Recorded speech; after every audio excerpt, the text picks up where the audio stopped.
سنبل ہچکچاتے ہوئے ناساز سے کہتی ہے کہ آپ انہیں جانتے ہیں، یہی فلم کے پروڈیوسر ہیں پریزاد، اور میں نے انہی کی فلم کے لیے نغمہ نگاری کے لیے آپ کو کہا تھا۔ ناساز حیرت سے پریزاد کو ٹٹول ٹٹول کر دیکھتا ہے۔ یہ کیا انقلاب ہے پیارے، سب فتح کر لیا کیا؟ میرے شاہ سوار تو واقعی فاتح نکلا۔ پریزاد مسکرا کر اس کی طرف دیکھتا ہے اور کہتا ہے کہ نہیں، اب بھی ہار رہا ہوں، بس سونا چاندی جمع ہوتا جا رہا ہے، زادے راہ کے طور پر دل اتنا ہی ویران اور ناکارہ ہے اب تک۔ اس پر ناساز زور سے ہنستا ہے اور کہتا ہے کہ یہ نہ تھی ہماری قسمت کہ وصال یار ہوتا۔ بنے خان اور سنبل دونوں کو مصروف دیکھ کر گھر میں چائے وغیرہ کا انتظام کرنے چلے جاتے ہیں۔ ناساز کے گھر کی حالت دیکھتے ہوئے یہ اندازہ لگانا مشکل نہیں تھا کہ اس کے پاس شاید چائے کے پورے برتن بھی نہ ہوں۔ وہ پہلے سے بہت کمزور اور لاغر لگ رہا تھا۔ وہ غور سے پریزاد کی داستان سنتا رہا، اس کے آس پاس دواؤں کا ایک انبار سا لگا ہوا تھا۔ دوستو، اس ڈرامے کے اینڈ کی خاص بات یہ ہے کہ پریزاد اور ناساز کے درمیان زبردست ڈائیلاگز کا تبادلہ ہوگا، جو کہ آپ انہی کی زبانی سنیں گے تو آپ کو مزہ آئے گا۔ تو دوستو، اینی نے پریزاد کا سکیچ بنانا شروع کر دیا ہے۔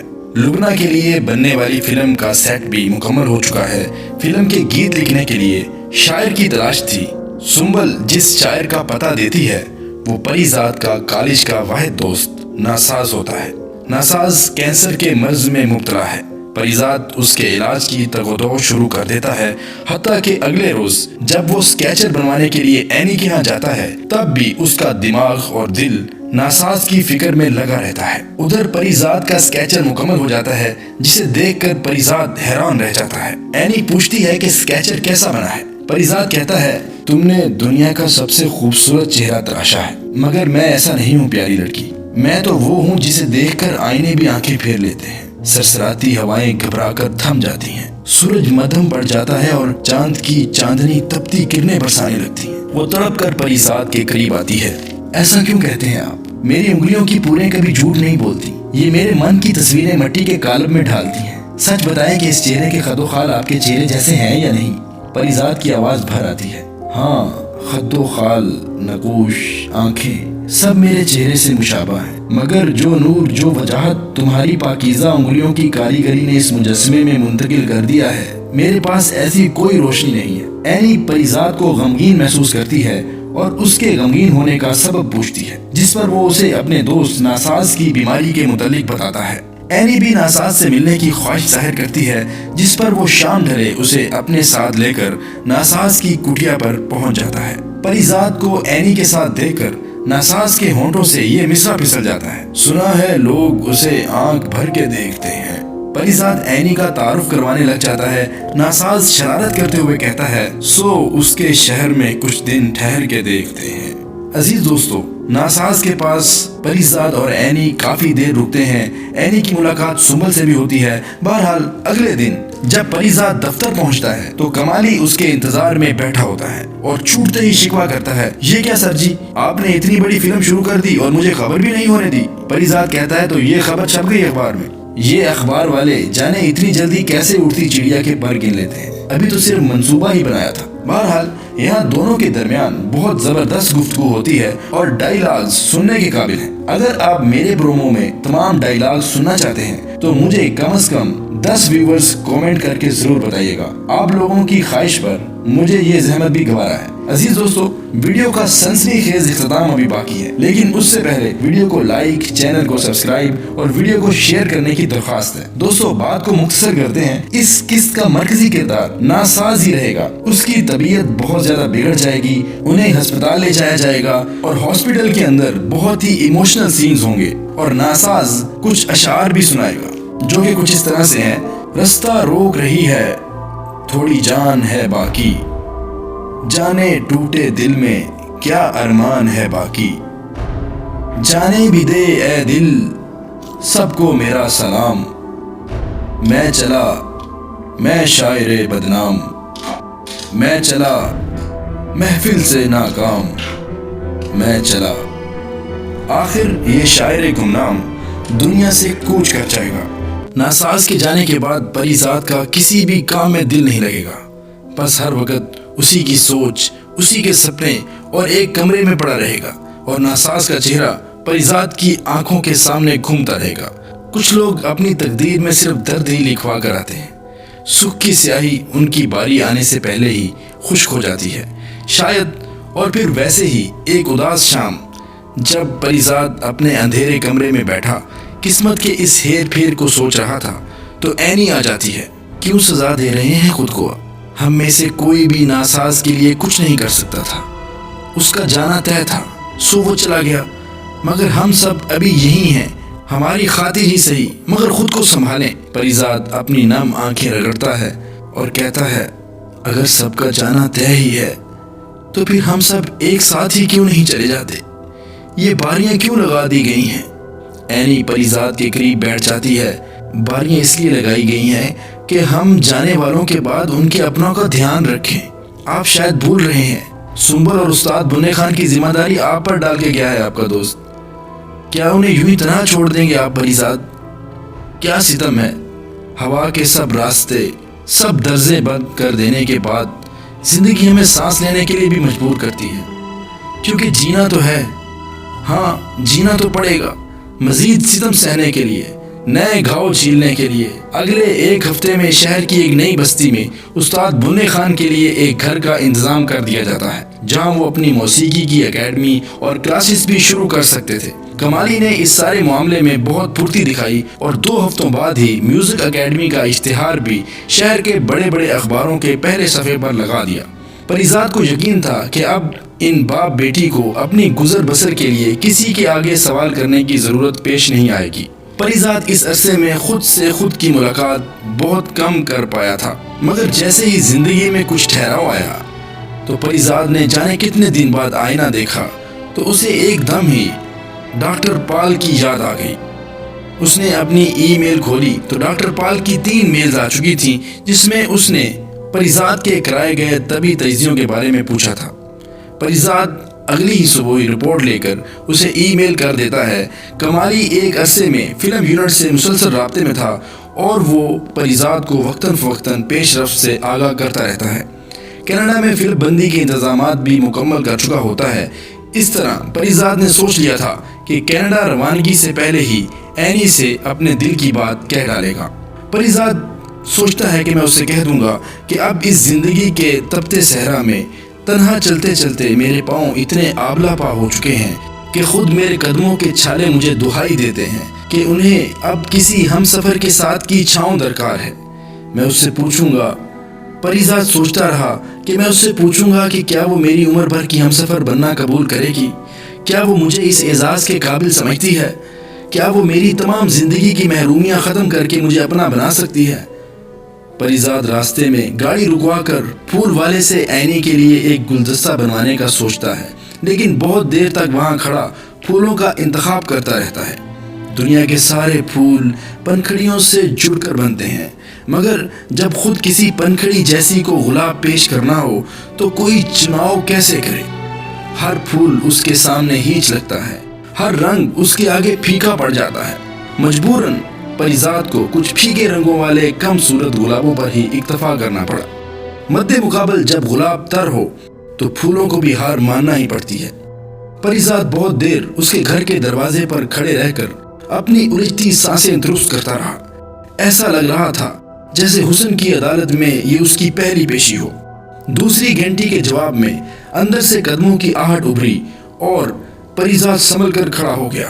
گلدستے پر پریزاد کی گرفت سخت ہو گئی اور پھر دروازہ کھلا تو پریزاد کا ہاتھ ہوا میں ہی بلند رہ گیا۔ اندر سے نکلنے والا نوجوان پریزاد کے لیے بالکل ہی اجنبی تھا۔ جی فرمائیے، کس سے ملنا ہے آپ کو؟ پریزاد اسے دیکھتا رہ گیا۔ لمبا قد، کھلتی رنگت، بکھرے بکھرے سے بال، گہری سیاہ آنکھوں میں عجیب سی کشش آمیز چمک، وہ مردانہ وجاہت کا پیکر تھا۔ خوب روح، با اعتماد اور مغرور سا وہ لڑکا پریزاد کو حیرت سے دیکھ رہا تھا۔ پریزاد گلدستے والا ہاتھ میکانیکی طور پر خود بخود پیچھے چھپا کر گڑبڑا کر اس سے پوچھتا ہے، تم کون ہو؟ وہ لڑکا ہنس پڑا، لو وہ بھی ہم سے پوچھتے ہیں کہ میر کون ہے؟ جناب ہم اپنا تعارف خود آپ ہیں، ڈاکٹر عدنان کہتے ہیں مجھے، یہ میری خالہ کا گھر ہے اور میں آج ہی یہاں نازل ہوا ہوں، اب آپ بتائیں کہ آپ کون ہیں؟ پریزاد اپنے ڈولتے دل کو سنبھال کر کہتا ہے کہ میں اینی کا دوست ہوں، پریزاد نام ہے میرا۔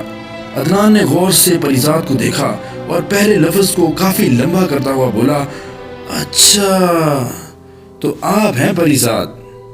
Great great great great. سر کھا لیا ہے اس پاگل لڑکی نے صبح سے میرا آپ کا ذکر کر کر کے. سچ بتاؤں تو میں آپ سے جیلس ہو رہا تھا. پریزاد نے گھبرا کر اس کی طرف دیکھا. وہ زور سے ہنس پڑا. برا مت مانیے گا, مذاق کی عادت ہے میری. اندر آئے نا, باہر کیوں کھڑے ہیں؟ خالہ اور اینی اندر ہی ہیں. پریزاد چپ چاپ اس کھرنڈے سے لڑکے کے پیچھے اندر داخل ہو گیا. پریزاد کے ہاتھوں میں پکڑا ہوا گلدستہ نہ جانے کب اس کے ہاتھ سے کمرے کے گلدان میں منتقل ہو گیا. کچھ دیر بعد اینی بھی آ گئی. وہ بہت خوش نظر آ رہی تھی. ارے آپ آ گئے پریزاد, دیکھیں کون آیا ہے. میرے بچپن کا ساتھی, میرا سب سے بہترین دوست, میرا کزن عدنان. سچ بتائیں اس نالائق کو دیکھ کر ذرا بھر بھی نہیں لگتا نا کہ یہ ڈاکٹر ہوگا. حرکتیں تو ابھی تک وہی گلی کے آوارہ لڑکوں جیسی ہیں اس کی. عدنان نے زوردار کہکا لگایا. تو گلی کا لڑکا ہی تو ہوں, تمہاری گلی کا ایک آوارہ جو گھنٹوں دوپہر میں تمہاری کالج سے واپسی کا انتظار کیا کرتا تھا. یاد ہے نا بلی؟ وہ دونوں زور سے ہنس پڑے. جانے کیوں ٹھیک اسی لمحے پریزاد خود کو وہاں سے بےحد اجنبی سا محسوس کرتا ہے. کل تک یہی در و دیوار مجھے کتنے مانوس, کتنے مہربان سے محسوس ہوتے تھے, اور آج ایک اجنبی کے آ جانے سے میں خود بیگانہ سا ہو رہا تھا. اینی نے پریزاد کو بتایا کہ عدنان نے طب کی تعلیم کے بعد آنکھوں کی فیلڈ میں اسپیشلائزیشن کیا ہے اور اب اس کی پوسٹنگ اسی شہر میں ہو چکی ہے. عدنان کی باتوں سے ایسے محسوس ہو رہا تھا کہ وہ خود بھی پوری تندہی سے اینی کی آنکھوں کے علاج کی کوئی صورت نکالنے میں جتا ہوا ہے. عدنان اور اینی ایک دوسرے سے بہت بے تکلف محسوس ہوتے تھے اور دونوں ایک دوسرے پر وار کرنے کا کوئی موقع جانے نہیں دے رہے تھے. جب تک اینی کی ماں رات کے کھانے کے انتظام کے لیے باورچی خانے میں مصروف رہیں, دونوں بچپن کی باتیں یاد کر کر کے ہنستے رہے. اینی نے عدنان کو ٹوکا, بس رہنے دو یہ تابع داری کی باتیں. خوب جانتی ہوں کہ جناب کڑی دوپہر میں کس کے لیے دھوپ چاٹا کرتے تھے. کیا نام تھا اس اینکی کا؟ ہاں نگہت. اور وہ دوسری پھینی مہوش, اور وہ تیسری. عدنان نے جلدی سے اسے روکا. او ہو بس بھی کرو, وہ بچپنا تھا میرا, اور ایسی دو چار معاشقہ نما دوستیاں تو سبھی کرتے ہیں لڑکپن میں. کیوں پریزاد صاحب, ٹھیک کہہ رہا ہوں نا میں؟ آپ نے بھی تو کی ہوں گی, کچھ خواب تو پالے ہوں گے اس عمر میں آپ نے. پریزاد نے غور سے عدنان کی طرف دیکھا. نہیں ڈاکٹر صاحب, خواب پالنے کے لیے نیند کے کچھ خوبصورت پالنے بھی ضروری ہوتے ہیں. میں تو آج تک نیند کا وہ پالنا ہی ڈھونڈ رہا ہوں. نیند آ جائے تو شاید کبھی خواب پال سکوں. عدنان نے چونک کر پریزاد کی طرف دیکھا. واہ, میری پیاری کزن یوں ہی آپ کی اتنی تعریفیں نہیں کرتی تھکتی. بڑی گہری بات کہہ دی آپ نے. پریزاد اٹھ کر کھڑا ہوا. اب میں اجازت چاہوں گا, انشاءاللہ پھر ملاقات ہوگی. وہ دونوں بھوکھلا سے گئے. اینی جلدی سے بولی. ارے آپ کہاں چل دیے؟ امی نے کھانا لگا دیا ہے, اور آپ نے تو آنے سے پہلے فون پر مجھے کہا تھا کہ آپ کو مجھ سے کوئی بہت ضروری بات کرنی ہے, بتائیں نا. عدنان نے چونک کر پریزاد کی طرف دیکھا. پریزاد نے جلدی سے بات بنائی. ارے ہاں, یاد آیا, فلم کا یونٹ کینیڈا جا رہا ہے, شاید میں بھی جاؤں. سوچا تم سے بھی پوچھ لوں. اینی خوشی سے چلائی. واہ زبردست, کاش میں بھی ساتھ چل سکتی, مگر اب یہ صاحب جو تشریف لے آئے ہیں میرے دشمن جہاں, یہ مجھے کہاں جانے دے گا وہاں. پریزاد نے چونک کر اینی کی طرف دیکھا. کیوں؟ عدنان نے جلدی سے دخل دیا. پریزاد صاحب, آپ بھی سمجھائیں اس لڑکی کو. میں نے امریکہ کے بہت بڑے طبی ادارے سے اینی کی آنکھوں کے میچنگ لینس کی بات کی ہے. وہ لوگ 90% پر امید ہیں کہ وہ یہ آپریشن کر سکتے ہیں, اور انہیں مشابہت والا کرینہ بھی مل جائے گا, کیونکہ آج کل باہر کے ملکوں میں سزائے موت کے قیدی یا بستر مرگ پر پڑے ہوئے مریض عموماً اپنے اعضاء مرتے وقت دان کر چاہتے ہیں, یا اپنی بیوی بچوں کی آئندہ کفالت کے لیے بھاری رقم کے عوض بیچ دیتے ہیں. میں نے اینی کے میچنگ لینس کے لیے ایسے کئی اداروں میں رجسٹریشن کروا رکھی ہے, اور وہ لوگ کرینہ ملتے ہی ہمیں اطلاع کر دیں گے. میں نہیں چاہتا کہ ایسے وقت میں اینی کے غیر موجودگی کی وجہ سے ہمیں دیر ہو جائے. اینی نے حتمی لہجے میں کہا.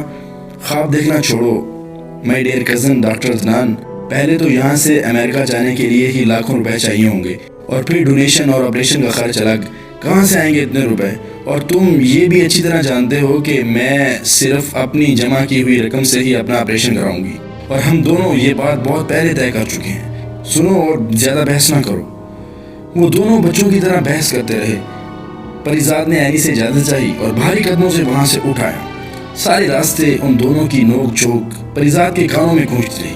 عدنان کو اینی سے بے تکلف ہوتے دیکھ کر ایک عجیب سی بے چینی پریزاد کی رگوں میں پھیلتی جا رہی تھی, مگر خود اینی بھی تو اس کے ساتھ اتنی ہی بے تکلفی سے پیش آ رہی تھی.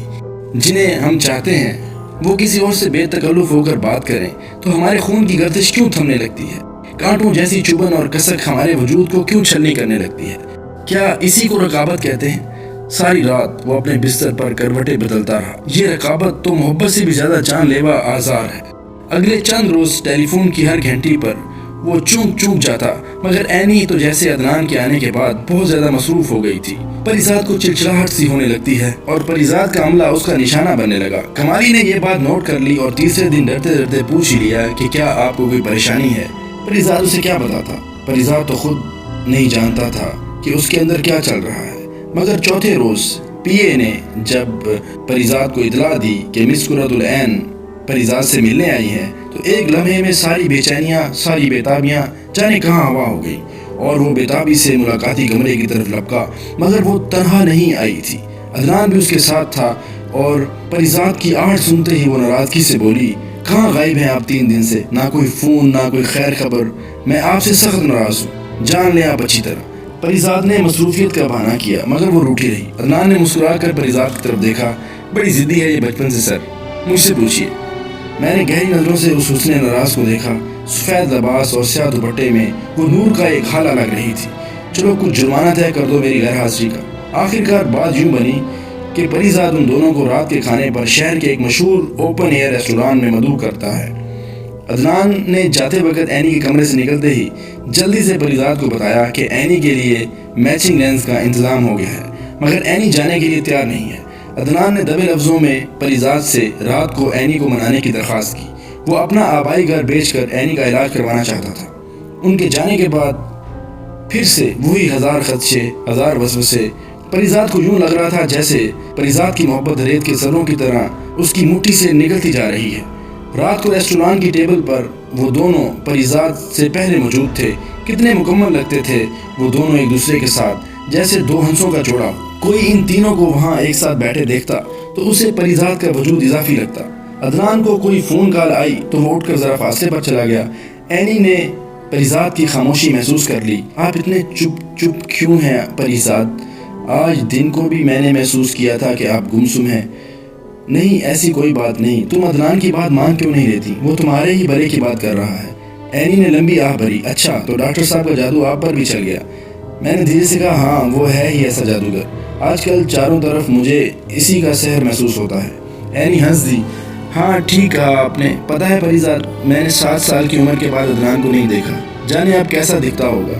پہلے تو ہر وقت مٹی میں اٹا رہتا تھا، بڑی مار پڑتی تھی اسے خالہ سے۔ آپ کو ایک بات بتاؤں پریزاد، میری زندگی کی بہت بڑی خواہش تھی کہ جب میری بینائی واپس آئے میں سب سے پہلے عدنان ہی کو دیکھنا چاہتی تھی۔ ہاں مگر اب اس فہرست میں ایک اور ہستی بھی شامل ہو چکی ہے اور وہ ہے پریزاد۔ اب میں عدنان کے ساتھ آپ کو بھی پہلی نظر میں دیکھنا چاہتی ہوں۔ پریزاد کا دل چاہا کہ اس سے کہے کہ کہاں ہیرے اور کوئلے کو ایک ہی فہرست میں درج کر رہی ہو۔ دیکھے جانے کے قابل صرف عدنان ہے۔ اتنے میں عدنان بھی واپس اپنی جگہ پر آ کر بیٹھ گیا۔ جی پریزاد صاحب، کچھ آیا اس پگلی کی عقل میں یا نہیں؟ اسے سمجھائیں کہ اپنوں کے خلوص کو یوں ٹھکرایا نہیں کرتے۔ اینی نے احتجاج کیا، ایسی بات نہیں ہے، تم سمجھنے کی کوشش کیوں نہیں کرتے؟ تمہارے پاس تمہارے آبائی گھر کے علاوہ اور ہے ہی کیا؟ اور پھر ہم دونوں کے بچپن کی اور خالہ کی کتنی یادیں وابستہ ہیں اس گھر سے۔ میری نظر میں وہ سب یادیں میری بینائی سے بہت زیادہ اہم ہیں۔ بس ہو گیا فیصلہ، تم وہ گھر کبھی نہیں بیچو گے، اور اگر کبھی تم نے ایسا کیا تو ساری زندگی مجھ سے بات مت کرنا۔ عدنان نے بے چارگی سے پریزاد کی طرف دیکھا۔ پریزاد نے دخل اندازی کی، تم دونوں خام خواہ جھگڑ رہے ہو۔ اینی پر میری دوستی کے بھی کچھ قرض باقی ہیں اور میں اس دوستی اور رشتے کے حق سے آج یہاں یہی کہنے آیا ہوں کہ اینی کے علاج کا تمام خرچہ میں برداشت کروں گا۔ کیا میرا اتنا بھی حق نہیں ہے؟ نہیں پریزاد، ایسا مت کہیں، میں آپ سے رقم نہیں لوں گی۔ میں نے زندگی بھر ایک یہی خودداری کا بھرم ہی تو کمایا ہے۔ کیا آپ دونوں مجھ سے میری عمر بھر کی یہ واحد کمائی بھی چھین لینا چاہتے ہیں؟ کیا فائدہ ایسی بینائی کا کہ جس کے ملنے کے بعد بھی میری نظر تمام عمر جھکی رہے؟ پلیز آپ ایسا نہ کریں۔ پریزاد نے گہری سانس لی۔ ٹھیک ہے، اگر تمہاری یہی مرضی ہے تو یوں ہی صحیح، مگر پھر تمہیں میری ایک بات ماننا ہوگی۔ میں عمر بھر تمہاری خودداری کا یہ بھرم قائم دیکھنا چاہتا ہوں، لیکن تمہارا علاج بھی اسی قدر ضروری ہے۔ لہٰذا میں نے فیصلہ کیا ہے کہ فی الحال عدنان کا آبائی گھر میں خرید لوں گا۔ مکان کی رقم سے عدنان تمہارا علاج مکمل کروائے گا، لیکن تم دونوں کے بچپن کی یادوں کا مسکن وہ گھر میرے پاس عدنان کی امانت کے طور پر رہے گا۔ عدنان جب بھی رقم جمع کر لے گا مجھ سے اپنا مکان واپس لے سکتا ہے۔ اینی نے بے چینی سے پہلو بدلا۔ لیکن کوئی اگر مگر نہیں سنوں گا میں، بس طے ہو گیا۔ تم لوگ جانے کی تیاری کرو، آج کل ویسے بھی اچھے ڈاکٹروں کا کال پڑا ہے۔ مجھے یقین ہے کہ عدنان کچھ برس میں ہی اپنا مکان واپس حاصل کر لے گا۔ عدنان نے خوشی سے ہاتھ پر ہاتھ مارا۔ یہ ہوئی نہ بات، مجھے یقین تھا اس مسئلے کا آپ بھی کوئی نہ کوئی حل نکالیں گے۔ آپ واقعی کمال ہیں پریزاد۔ اس وقت تو اینی خاموش رہی، لیکن رات گئے اس کا نمبر پریزاد کے موبائل پر جگمگانے لگا۔ پریزاد، میں آپ کے فیصلے سے مطمئن نہیں ہوں۔ میں جانتی ہوں آپ میری خاطر یہ سب کچھ کر رہے ہیں۔ پریزاد نے بات مذاق میں ڈالی۔ نہیں بے وقوف لڑکی، تمہیں نہیں پتا کہ پراپرٹی کی قیمتیں آج کل آسمان سے باتیں کر رہی ہیں۔ عدنان کا گھر لے کر میں نے کوئی گھاٹے کا سودا نہیں کیا۔ دیکھ لینا، عدنان رقم چکا نہ سکا تو 10 گنا زیادہ قیمت پر بیچ دوں گا۔ تم نے پریزاد کو بے وقوف سمجھ رکھا ہے کیا؟ وہ ہنس پڑی۔ آپ ہمیشہ گھاٹے کے سودے ہی کرتے ہیں۔ اچھا ٹھیک ہے، لیکن آپ کو میری شرط یاد ہے کہ جب کبھی میں دنیا دوبارہ دیکھوں تو میری پہلی نظر کے فریم میں آپ کو ضرور موجود رہنا ہوگا۔ بولیں قبول ہے تو ٹھیک، ورنہ ابھی منع کرتی ہوں عدنان کو کہ گھر کے کاغذات نہ بنوائے آپ کے لیے۔ پریزاد جلدی سے حامی بھر لیتا ہے۔ ٹھیک ہے ضدی لڑکی، مگر دیکھو اب مزید کوئی بہانہ مت کرنا، جیسا تم چاہتی ہو ویسا ہی ہوگا۔ پریزاد نے اینی کو تسلی دے دی، مگر خود اس کا چین اور سکون ہمیشہ کے لیے ہوا ہو گیا۔ ساری رات وہ یہی سوچ سوچ کر لان میں ٹہلتا رہا کہ آنکھیں مل جانے کے بعد اینی جب مجھے دیکھے گی تو اس کا رد عمل کیا ہوگا۔ صبح سویرے عدنان اپنے گھر کے کاغذات بنوا کر لے آیا اور پریزاد نے رقم کا چیک عدنان کے حوالے کیا تو خوشی سے اس کے ہاتھ لرز رہے تھے۔ عدنان اٹھ کر جانے لگا تو پریزاد نے اس کو آواز دے کر روک لیا۔ سنو عدنان۔ وہ پلٹا تو پریزاد نے اس کے گھر کے کاغذات اس کے ہاتھ میں تھما دیے۔ یہ گھر تمہارا ہے اور ہمیشہ تمہارا ہی رہے گا۔ میں نے صرف اینی کو منانے کے لیے یہ گھر خریدنے کا ڈرامہ کیا تھا۔ اینی کی آنکھیں واپس آ جائیں، اس سے زیادہ مجھے کچھ اور نہیں چاہیے۔ البتہ یہ مکان والا راز اینی کے لیے ہمیشہ راز ہی رہے گا۔ عدنان کی آنکھیں نم ہونے لگیں۔ پریزاد، آپ سے وعدہ کرتا ہوں کہ میں دن رات محنت کر کے آپ کی ایک ایک پائی واپس کر دوں گا۔ یقین جانیے یہ رقم مجھ پر ہمیشہ قرض رہے گی۔ پریزاد اس کے کاندھے پر ہاتھ رکھتا ہے اور کہتا ہے، ہمارا بھی اس لڑکی پر کچھ حق ہے ڈاکٹر صاحب، کچھ قرض ہم پر بھی واجب ہیں ابھی۔ عدنان جاتے جاتے ایک بار پھر پلٹا، آپ کو میں ہر لمحے کی خبر دیتا رہوں گا۔ ہم اگلے ہفتے ہی یہاں سے روانہ ہو جائیں گے، مگر اینی کی آنکھوں کی پٹی کھولنے سے پہلے آپ کو بھی امریکہ پہنچنا ہوگا، ورنہ وہ ضدی لڑکی آپریشن ہی نہیں کروائے گی۔ بہت مان دیتی ہے وہ آپ کو۔ اس نے آپریشن کے لیے ہاں بھی صرف آپ کے کہنے پر ہی کی ہے۔ پریزاد نے عدنان کی آنکھوں میں تارے سے جگمگاتے دیکھے اور یہ ستارے اسے ہر بار اس کی آنکھوں میں تب دکھائی دیتے تھے جب وہ اینی کا ذکر کرتا تھا۔ آپ جانتے ہیں پریزاد، میں نے فیصلہ کیا ہے کہ جس دن اینی پہلی بار یہ رنگین دنیا دیکھے گی اسی دن میں اسے شادی کے لیے پرپوز کر دوں گا۔ جانے کب سے اس دن کا انتظار کر رہا ہوں۔ پریزاد کے سر پر جیسے عمارت دھڑام سے گر گئی ہو۔ اس نے گھبرا کر اسے دیکھا۔ کیا میرا مطلب ہے کیا اینی کو بھی اس بات کی خبر ہے؟ عدنان نے خوابوں کی بستی سے جواب دیا، ہاں وہ بھی جانتی ہے کہ میں ہمیشہ سے اسے اپنی ہم سفر بنانا چاہتا ہوں، مگر وہ یہ نہیں جانتی کہ میں کس دن یہ پرپوزل اس کے سامنے رکھوں گا۔ میری مرحومہ ماں اور میری خالہ کی بھی ہمیشہ سے یہی خواہش تھی، بس اب وہ دن بھی قریب ہے۔ چلتا ہوں، بہت سے کام ادھورے پڑے ہیں۔ عدنان پلٹ کر چلا جاتا ہے، مگر پریزاد کا سر چکرا جاتا ہے اور وہیں کرسی پر وہ ڈھیر ہو جاتا ہے۔ کچھ دیر میں کمالی کسی کام سے اندر آتا ہے تو یہیں پہ اس قسط کا اختتام ہو جاتا ہے۔